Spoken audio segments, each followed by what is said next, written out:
今日咧同大家聽姜濤嘅《流浪星球》MV，咁都係好似之前咁講，因為版權嘅問題，可能就會燒咗背景音樂啦，希望大家唔好介意啦。咁有朋友私信我，又話點解咁耐都冇出片，係咪等咗好耐好耐好耐好耐好耐？咁我就真係唔好意思，非常唔好意思。之前咧就成日都好似同大家講，希望每日出一段片啦咁樣，即係成日好似講咗又做唔到咁樣。我對自己都係好點樣講呢？都幾傷心嘅。有時講完之後做唔到呢，我對於自己呢個態度同埋做法呢係非常之不滿嘅。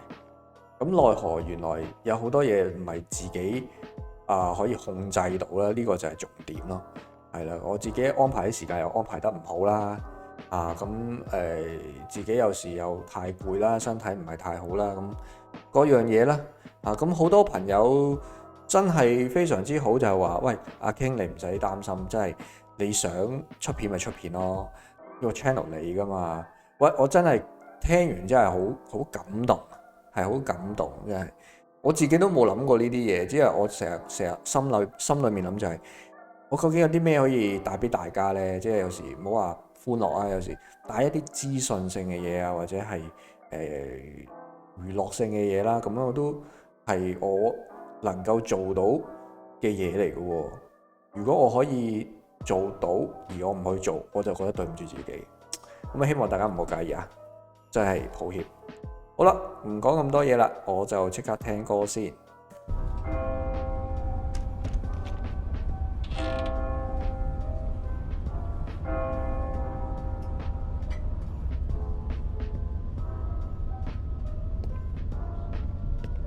好靚喎，呢個教堂，邊度嚟嘅呢？好熟口面。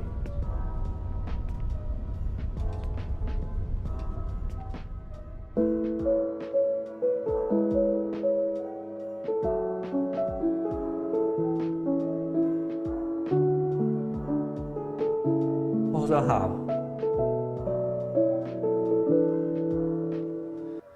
戴在手上的戒指，还印住了我们的纪念日。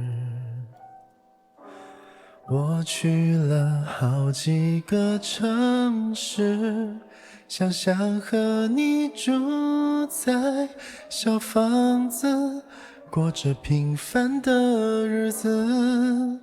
不成熟的我许下了承诺，做爱的方式却让你难过。重来过，给我一个机会听你说，如果我早一点牵着你的手，给你要的温柔，迷路的时候我们望向宇宙，一起用心感受。哇！我好 surprise 喎。點解？我聽前奏係一種唔知啊，唔知點解我即刻諗翻起我以前可能拍拖嗰啲畫面，即係得到得唔到，約到約唔到，跟住欺詐又好，或者係各樣唔好嘅嘢，跟住有啲感動位又彈出嚟，景靚，轉咗佢去黑白照嗰下，我就完全感受到係一種講翻即以往舊時嘅嘢。呢個嘅轉接做得非常之好，起碼我 feel 到先啦，即係你明唔明啊？我可以为了你放弃我所有，不被现实左右，拥有了全世界，我希望也能够牵着你，带你走遍整个宇宙。嗯。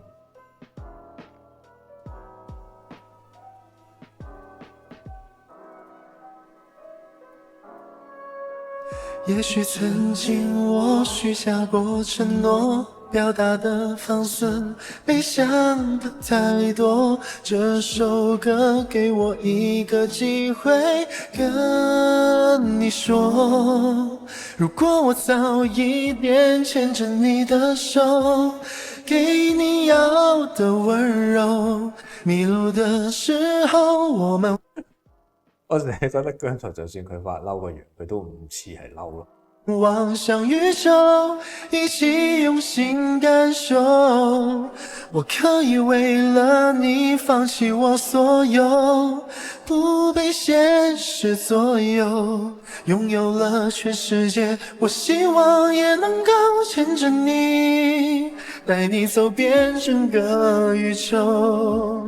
除了你別無所求，思念曾經所有，機票訂了，你會不會跟我走，直到白頭。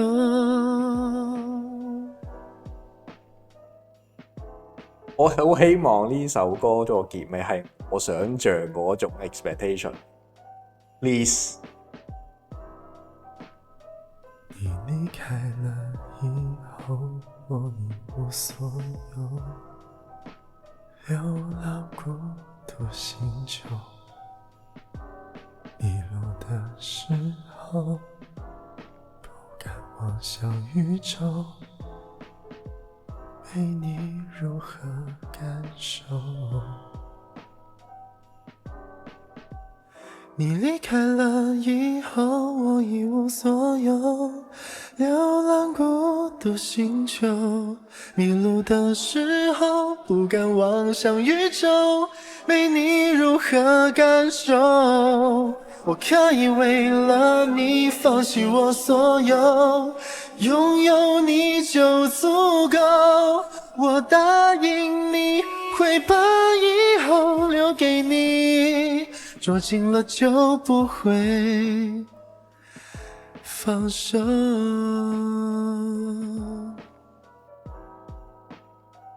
OK，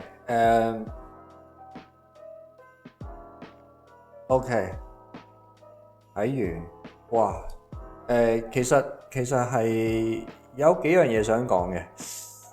首先咧，即係想講大家就係第一，呢首歌佢係用咗普通話唱。以我所知，佢係咪第一次咧？即係自己歌啊！我唔肯定，不過係 surprise 我嘅。第二樣嘢咧，我想講就係成個故事其實係非常之簡單易明嘅。大家都好清楚，其實佢係愛情故事啦。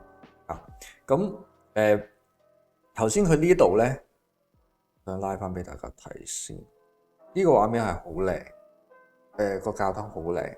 我唔知香港邊度定係第二度 whatever。總之佢係我想像嚟就係當你自己一個人拍拖嘅時候，其實就係講緊男同女嗰種，我諗係講緊成熟度嗰樣嘢啦，係咪？即係個女仔係比較成熟，男仔係未成熟，因為佢最後佢淋花就已經係講得出就係話我長大了啦嘛，即係佢本身係未夠成熟啦，係咪先？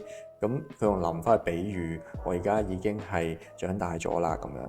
咁其實呢個關係其實喺好多，我諗香港或者甚至全世界都好啦，即係男仔嘅即係成長嗰個思想成熟係冇女仔成熟得咁快嘅。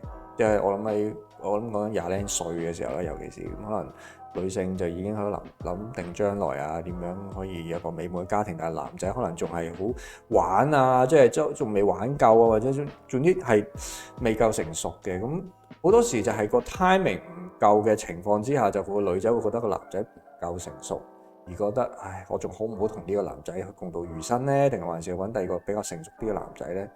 咁唔代表所有廿零歲嘅男仔係唔成熟啊，起碼我認識嘅好多都好成熟啊，仲事業有成添咁唔代表，但係的而且確大部分嚟講，佔大多數一半以上係冇咁成熟嘅，即係尤其是我覺得呢個世代嗰啲就更加係啦，咁亦都唔係所有啦。咁而家甚至話有啲不分不育添啦，係咪先？咁都唔出奇，因為而家呢個世界已經變咗。咁但係我諗愛情嘅世界，女仔即係女性都係希望想揾一個可以依靠住共度即係美好嘅下半場啦，可以咁講係咪先？咁但係呢首 MV 其實就主要係講呢樣嘢。咁姜濤佢用普通話唱，亦都有佢嘅味道。我自己每一次都係話姜濤唱歌真係唔知點解唱普通話特別觸動我嘅。即係唔知佢講第一句係唱第一句嘅時候，已經係咁。另外就係黑白呢個畫面，我都覺得幾值得講下，就係喂講翻以前啦，係咪先？或者可能佢自己即係自己個腦海裡面諗嘅嘢啦 ，whatever 唔知道。咁呢個轉接位幾好嘅。最後咧，我想講咧就佢中間咧有一段咧係清唱呢度，呢個係好 risky 嘅動作嚟嘅。係啊，因為每一首我覺得喺唱歌入嘅，即係 MV 咁編曲嗰樣嘢，作曲編曲係咪？呢幾樣嘢加埋一齊，其實正常係一個完整嘅一首樂曲。但係如果你中間加一啲自白，又或者係一啲對白，係突然間冇音樂嘅啦，或者係即係佢呢一隻直情係自白啦，係咪？即係唔係即係清唱係咪？有啲係對白，佢係冇音樂嘅，嗰啲仲好啲，因為你講緊個故仔嘛。但係今次姜濤係直情係清唱，證明咩啊？證明即係我係唱得嘅咯，係咪啊？即係我係唱得俾你聽。咁呢個佢係有進步啦，同埋真係幾夠膽啦，去咁樣做。咁故事最尾其實唔係我 expect 嗰樣嘢，其實係有少少失望。係啊，即係我係覺得佢哋應該係會一齊翻嘅咁樣，因為我已經成長了啊嘛。咁但係 whatever，但係點樣都好，其實個女仔一路都係等緊佢，係咪？等緊佢大個或者揾到佢。所以呢首歌嘅歌名其實係作得幾好嘅，係《流浪星球》。即係我而家漫無目的，我都唔知點樣，我唔知點，我唔知邊度揾你，係咪？我又唔知，可能我自己又唔知點，我自己都唔知自己想點，係咪？咁整體嚟講簡單，但係越簡單嘅嘢你要做得好咧，其實係好難嘅。所以呢首歌亦都我覺得係幾十大裏面噶啦，已經可以係啊，好 surprise 咯，同埋今次嘅剪接同埋嗰個嘅鋪排，我係 surprise 咯。可能我好耐冇聽，好耐冇聽過，但係點樣都好啦。very good 係啦，希望你都中意。咁啊，今段片去到呢度，我係阿 King，我哋下次再見，拜拜。